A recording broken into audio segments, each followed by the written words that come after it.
All right, let's talk about it again. Another Saturday night, dealing with a Sunday night on the way that will soak us with some rain, some wind, some flooding in a couple spots here. So a lot to break down here. It starts as we go through about mid to late morning, but the rainfall really going to pile up here. Could be a couple strong thunderstorms thrown in the mix by Sunday night.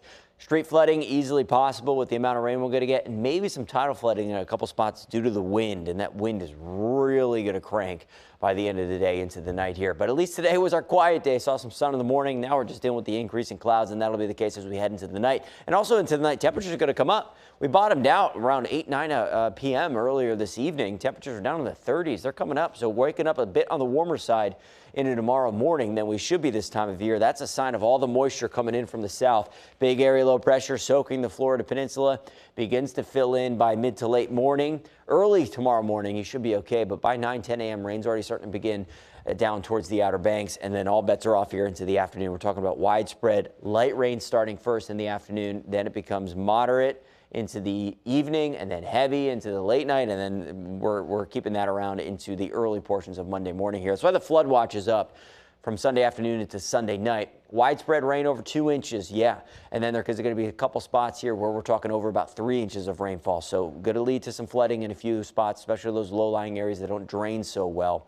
If we've got that to deal with, we also have got some wind to deal with. By the end of the day, winds are going to be gusting enough to bring our temperatures up near 60 degrees, but also enough to maybe cause some issues here. Along the coastline, winds gusting 45, 50 miles an hour. Could be a few power outages due to that, just because of the prolonged amount of wind we'll have to deal with. Inland locations away from the coastline, gusting 25 to 40-ish miles an hour, not as persistent as the coastline, but that persistent southeast wind could level up, or I should say increase the level of the James River and the York River. So it could be some tidal flooding around that 3-4 a.m. Monday morning high tide, especially down along the Back Bay area, Currituck Sound, Albemarle Sound near Elizabeth City, Hertford, around the waterways here. Just see that water start to come up a little bit because of that, again, persistent southeast wind.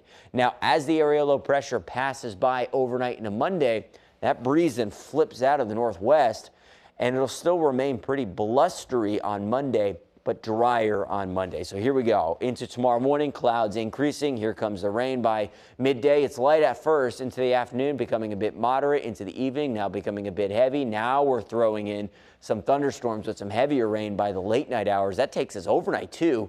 And this is the window here by about 11 p.m. to 1 a.m., 2 a.m. There could be a zone of some strong thunderstorms we'll have to deal with. And then rain's a bit more scattered into Monday morning. And then it looks better by Monday as the system pulls away. It just turns a whole lot colder, but brighter as the week goes on.